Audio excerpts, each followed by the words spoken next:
Hey, salut!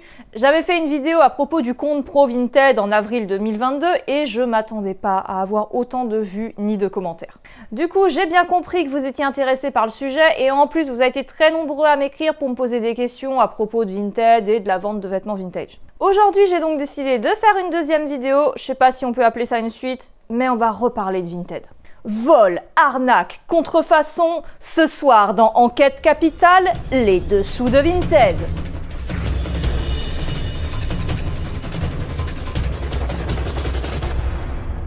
Bon, déjà, je voulais mettre quelques petits trucs au clair par rapport à la vidéo précédente. J'en ai parlé dans ma FAQ du début de l'année, mais je regrette vraiment de ne pas l'avoir dit dans la vidéo sur le compte pro. Je ne vis pas de Vinted. Alors oui, j'ai un compte pro tout simplement parce que j'ai une entreprise et que ça rend le truc plus facile à gérer pour moi. Le stock de vêtements que je vends, c'est ce qui me reste de l'époque où je faisais les salons du vintage. C'est donc plus une activité de déstockage et pas du tout un revenu régulier ni élevé. Je fais ça quand j'ai le temps. Et pour ceux qui se demandent comment je gagne vraiment ma vie, j'ai fait une vidéo rien que sur ça. Alors tous les messages que je reçois qui me demandent comment vivre de Vinted, je peux malheureusement pas vous répondre. Même si dans les grandes lignes je sais, je le fais pas. Pareil pour tout ce qui est conseils financiers et de gestion d'entreprise. C'est pas des choses qui s'expliquent en 5 minutes, il existe des formations pour ça et j'en propose pas. Des fois je me demande si je devrais pas, tiens. Bienvenue dans cette réunion pour savoir qu'est-ce qu'on fait dans cette entreprise. Bref, voilà, je voulais commencer par ça et maintenant je pense qu'il est temps de rentrer dans le vif du sujet, le côté obscur de Vinted.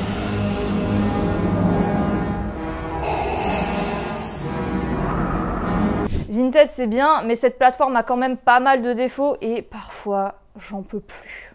Il suffit de taper arnaque Vinted sur Google ou sur YouTube et vous comprendrez vite où je veux en venir. Sur Vinted, on peut se faire arnaquer en tant qu'acheteur bien sûr. Le grand classique, la contrefaçon. Et croyez-moi, ça pullule et ça se voit à des kilomètres. Moi, je suis pas du genre à aimer le luxe, ni même les grandes marques d'une manière générale. Du coup, mon conseil est simple, évitez d'acheter du luxe sur Vinted. Peut-être, à la limite, s'il y a la facture avec, et encore. Après, c'est mon avis personnel, mais je conseille vraiment pas les achats de luxe sur Vinted. C'est vraiment trop risqué. Une fois que vous avez validé la transaction et qu'après, il s'avère que c'est du fake, vous pourrez plus rien faire. Autre chose qui sévit en ce moment, c'est pas vraiment une arnaque, mais c'est un truc qui m'énerve parce que ça inonde vraiment la plateforme. J'ai remarqué depuis quelques mois beaucoup de nouveaux comptes avec des centaines de vêtements identiques et des photos identiques. On trouve des robes d'été dans des dizaines de couleurs et imprimées, toutes posées au sol, sur un petit tapis en faux mouton, ou alors des cardigans tricotés, et tout ça sous la marque boutique parisienne. Pourquoi ça m'énerve? Tout simplement parce que c'est des vêtements achetés en gros sur des sites chinois, revendus 5 fois leur prix, et sûrement parfois encore beaucoup plus. J'ai suivi plusieurs de ces comptes pendant des semaines, histoire de faire ma petite enquête, et leurs évaluations montent vitesse grand V. Certains ont fait plus de 500 ventes en 2 semaines. 500 ventes en 2 semaines! C'est même pas mon nombre de ventes annuelles! En plus, c'est même pas des comptes pro, c'est des comptes particuliers. Moi, je pensais que Vinted bloquait les comptes s'ils étaient suspectés d'activité professionnelle. Apparemment, c'est pas le cas pour tout le monde. Ou alors, si ça se trouve, ils cautionnent parce que ces vêtements se vendent comme des petits pains et du coup, ça leur fait du chiffre grâce aux commissions. Puis je pensais aussi qu'on n'avait pas le droit de vendre que du neuf sur Vinted. La naïveté, c'est juste un peu marqué dans leur règlement. Mais bon, ces petits malins, ils le contournent bien. Au lieu de mettre neuf avec étiquette, ils mettent très bon état et le tour est joué. Easy. Les produits fabriqués en Chine qui inondent la plateforme, à mes yeux, c'est pas bon. Ça va vite faire une mauvaise réputation à Vinted parce que, faut dire ce qui est, c'est pas des produits de qualité et si les gens ne voient que ça, ils auront vite fait de quitter la plateforme une fois qu'ils se seront fait pigeonner par ces vendeurs. En une phrase, cette pratique transforme Vinted en Wish, Shein, AliExpress, c'est comme vous voulez. Perso, j'ai jamais été arnaquée en tant qu'acheteuse. Tout dépend de ce qu'on achète, de toute façon. Maintenant, passons du côté vendeur, parce que oui, sur Vinted, c'est la porte ouverte aux acheteurs malhonnêtes et on peut se faire avoir. Avant ça, si vous n'êtes pas encore abonné à ma chaîne, c'est le moment de le faire. Je parle de plein de trucs en rapport avec l'histoire et le vintage. N'oubliez pas de mettre la cloche pour ne rater aucune nouvelle vidéo. Ce que je vais vous raconter maintenant, c'est en grande partie mes expériences personnelles. J'ai été arnaquée quasiment une dizaine de fois sur Vinted depuis que j'ai commencé à vendre.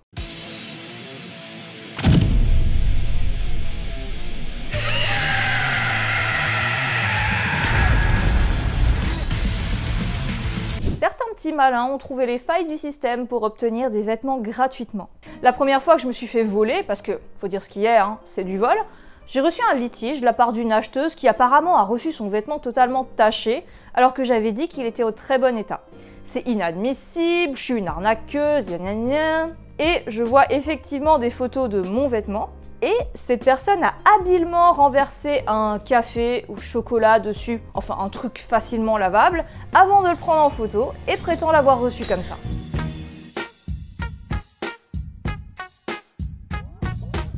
Il est donc pas conforme à l'annonce et elle me demande un remboursement. À ce stade-là, c'est même pas la peine de dire à l'acheteuse qu'elle se fout de moi ou quoi parce qu'elle n'en démordra pas, deviendra de plus en plus agressive et réclamera son remboursement tout en refusant bien sûr de retourner le soi-disant produit non conforme parce que les frais de retour sont à sa charge et c'est pas juste parce que c'est moi qui ai envoyé un produit dégueulasse. Après plusieurs jours de messages agressifs et d'insultes, seule solution pour que ça s'arrête, rembourser l'acheteuse. Et de toute façon, le système de Vinted ne propose pas d'autre alternative.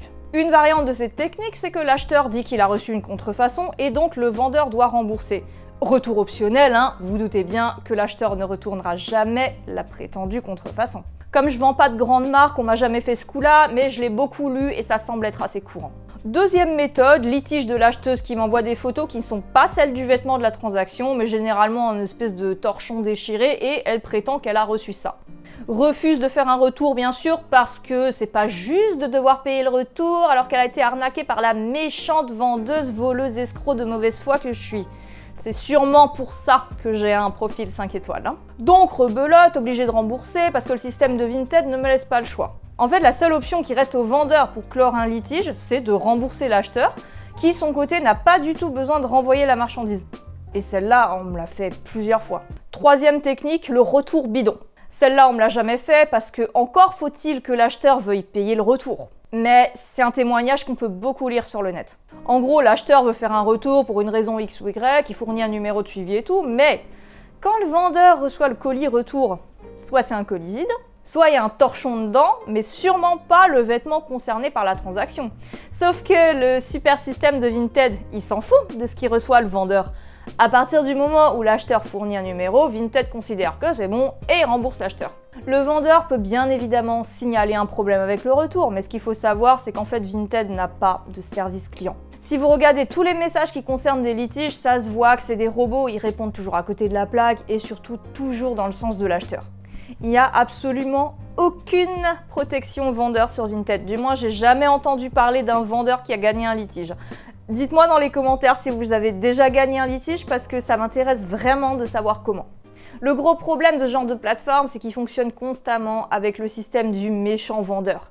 C'est toujours le vendeur qui est considéré comme un escroc, jamais l'acheteur. Donc forcément, ceux qui ont compris comment ça marche, ils peuvent s'en donner à cœur joie. Ce que je viens de dire n'était absolument pas un tuto sur comment avoir des fringues gratos sur Vinted. Honnêtement, si vous n'avez ne serait-ce que pensé à faire ça, vous êtes des merdes. Vraiment. C'est vraiment un gros tas de merde. Je sais pas comment les gens peuvent dormir tranquilles à voler comme ça en utilisant des mensonges, des menaces et des insultes, tout ça pour obtenir des choses gratuitement. C'est un cauchemar pour beaucoup de vendeurs. Je connais tellement de gens qui vendent sur Vinted et tous, sans exception, ont vécu ce genre de situation au moins une fois.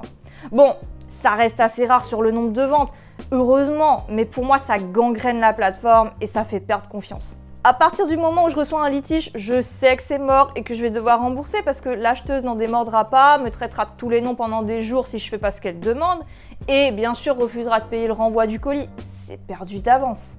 Et le pire dans tout ça, c'est que tout ce que je me suis fait voler, c'était que des vêtements à 1 ou 2 euros. Je comprends pas. Enfin, heureusement que la plupart des ventes se passent bien, mais c'est toujours frustrant quand on se fait arnaquer. Et vous, des histoires d'arnaque Vinted à raconter? Dites-moi tout dans les commentaires. À bientôt pour une prochaine vidéo.